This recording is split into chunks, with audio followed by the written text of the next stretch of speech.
3.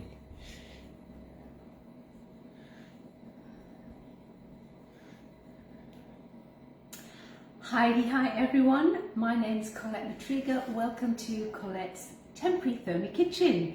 I am a Thermomix consultant with customers all over Australia. If you're looking for a Thermomix, or if you're looking for someone to look after you because you don't have a consultant, please connect with me. I would love to either get you a Thermomix or look after you on your journey. So today I am going to be making a really quick and very yummy treat. It's my chocolate self-saucing pudding, and I'm going to put the recipe card up for you in a couple of hours, so you've got it to hand and you can actually make this yourself. Very few ingredients, about 8 ingredients I think, and they're all basic store cupboard ingredients. Now let's kick off. What I've actually got here, I'm using the beautiful black again today. I'm loving my black.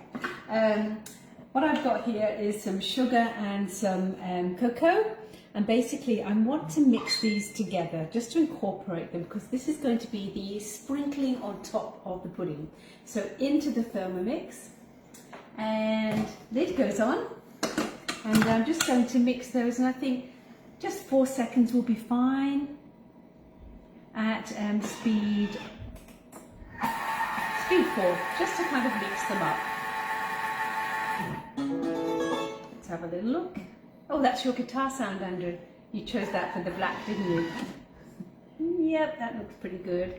So that was just 4 seconds at speed 4, and you can see now the sugar and the cocoa has been mixed up beautifully. So all I need to do is to pop that back into the bowl, and we'll use that to sprinkle later. So back in it goes, beautifully mixed.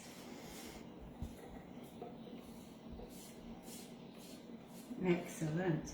I think a chocolate self-saucing pudding is one of those Aussie staples, isn't it? It's one of those things that we should all cook at some stage or another, and it's really easy in the Thermomix for us to do this great pudding. So I'm going to pop that to one side just for now, and then I'm going to crack on with the next stage. Now, the first thing I want to do is I want to do the dry ingredients. So we have dry ingredients and then we have wet. So for the dry ingredients, I need to have some self-raising flour. Please remember, you don't need to buy self-raising flour. You've got plain flour and baking powder.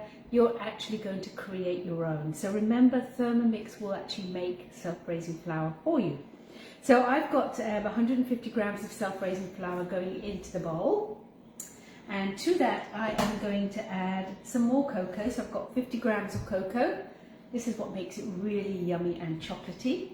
And then what I want the Thermomix to do is to mix those, to actually sieve them. So it's going to get rid of the lumps, and it's going to incorporate a bit of air, because we want this pudding to be nice and light.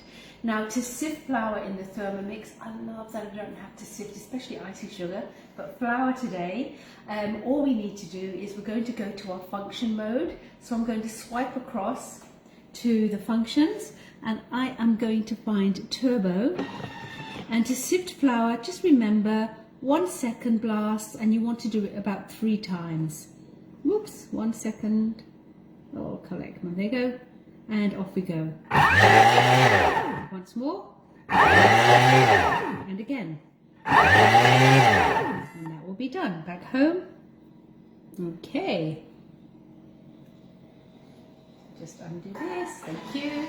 So just to show you that, remember to sift flour, 3 seconds, turbo speed, at 1 second intervals. So that's beautifully sifted. And now to that, I'm just going to add more sugar. So it is a pudding after all. So sugar's going in, and I'm just going to mix that together so it's all incorporated beautifully. Oh no, flour on my black. Now with the black, what you don't want to be doing is you don't want to be wiping it with dry cloths. I mean, you can, but what I will do afterwards is a soft damp cloth is all you need to clean it with, and it just comes up sparkly and shiny, really nice. So super easy to keep the black going. So the sugar's gone in, so I just want to mix that again. So again, I'm going to go for 4 seconds at speed 4.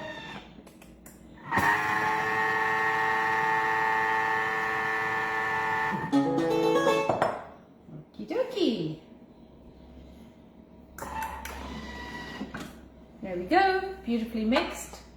As you can see there, just all incorporated, well mixed up. So I'm going to now pop this into a bowl, and that's going to go in here. Okay, pop that back on.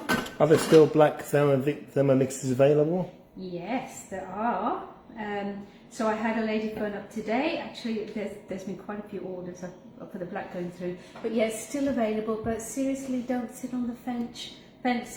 They are going. We're well over halfway through our allocation, and the expectation is that it won't last too much longer. So we're due to go into April, but the expectation is that we will sell out before then. So if you want this beautiful limited edition black Thermomix, please click on my link, contact me, ask me questions. But on my link tree there is a link that you can press to order that. And don't forget, on my link tree there's a whole heap of other information too. I'll talk about link tree in a minute. So there you go. There is that mix. That's the flour, the sugar and the cocoa, and you can see I've just made a well in the center for preparation for the next step. So I'm going to take this and I'm going to set this to one side, and I'm now going to crack on with the next stage. So we're moving on to the wet ingredients. The wet ingredients are basically butter, milk, an egg and some vanilla. Now the first thing we want to do is melt some butter. So in goes the butter, all chopped up nicely. On goes that lid, and to melt the butter we want to go for 3 minutes. 3 minutes at 60 degrees. You don't want to go much higher than that. 60 degrees at speed 1. Excellent. So that's how you would melt butter in the Thermomix. So just going back to my link tree, that's the little link. I post it everywhere. It's on this page right at the top. But if you click on that link tree, that's where you'll find information about current offers. You'll find out all the information on the black limited edition Thermomix as well as the classic white. There's details on pricing, on payment plans. And then as you scroll down, you'll find links to some recipes, links to all my cooking classes, to the beautiful Cobalt vacuum cleaners that we also sell at Thermomix. But there's a whole heap of information, and please just check in there regularly because it does change, especially towards the end of the month when I upload my classes for the following month. So as a consultant, I try to do about 7 or 8 classes every month, and we've got one coming up on Saturday. We've got our roast chicken dinner, and I think there's about 70-80 people coming on that, so it'll be a fun class. Quite a lot of you are cooking, which is what I love to see. You're going to be cooking along with me.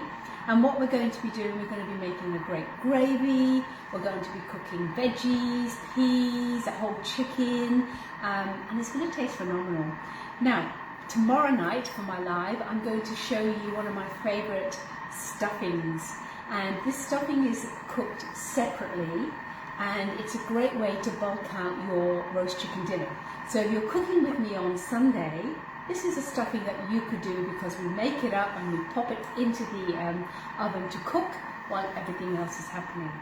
So while we're waiting, I'll just show you a quick little hack. So do you ever have to line a loaf tin?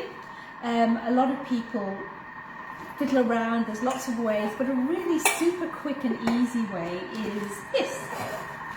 So you grab your baking paper or tin foil, whatever you happen to be using, and you just measure it roughly out, tear that off, and then you'll take one end, pop it towards you, that will be fine, and take the other end and then just literally fold it in.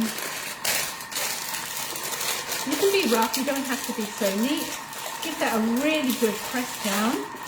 Flip it over. I think you can see where I'm going with this. And then we'll do the same on that other end. So flipping that in, and then what you've basically got is a really easy lined baking tin. So it's a lot easier than getting the scissors out and cutting and playing, and by the time you put everything in there, it's going to be great. And always leave a bit of excess because it's easy for you then to pull out. Ah, very tiny. Alright, so butter is melted. What I'm going to do on my classic white Thermomix is I'm just going to boil about 250 mils of water.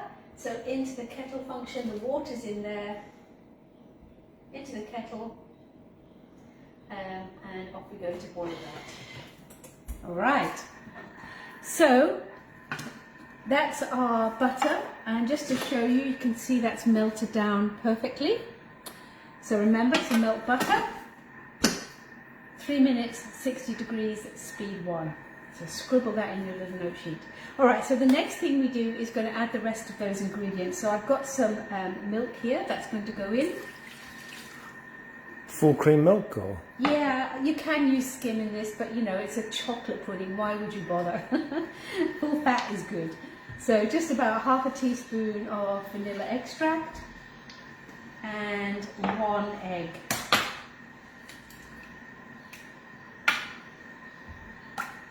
Okay. So the egg has gone in, and all I need to do is again to mix these together, and I'm just doing the same as before, 4 seconds at speed 4.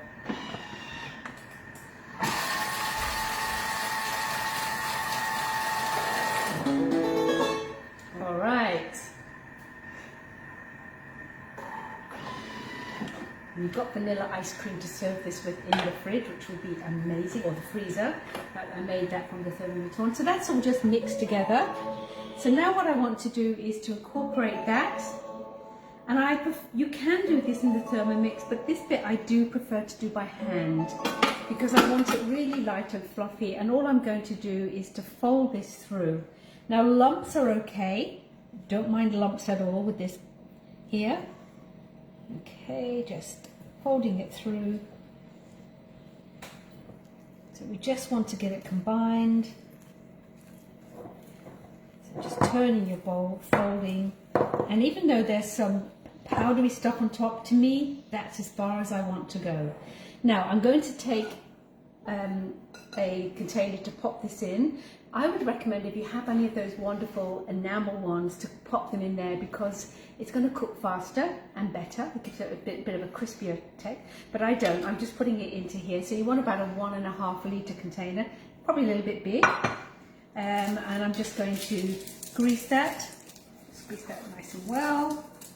So greasing, what I tend to do is just grab a little bit of greaseproof paper. I have a little tiny box with just little pieces, and I pop the butter in there and then just grease that round. So that's done. And then into this bowl, I am going to pour in this chocolate mix. Now you can double this, which is great. This will do a comfortable 4 people, maybe 6, because it is quite rich and yummy. Or in our house, just 2. Oh, 4. Yeah, we like leftovers, don't we, Andrew? Okay. We don't have any leftovers. We do tend to eat a lot, don't we? A bit naughty. Okay, so I want to make sure I scrape all of that out and then just popping that into the bowl. So you can see this pie dish, which is what I'm using, is not ideal. But when you're in a temporary house with everything packed away, you just kind of deal with what you've got. So just scraping that round. Actually, it'll be fine in this pie dish, to be honest. It's probably a good size for it. Excellent. So that is now done. And now, let's get rid of these.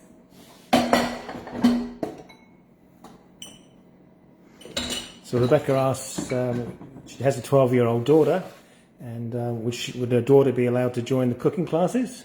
Absolutely. It's obviously, if you're along there with her and if you feel comfortable, that's absolutely fine.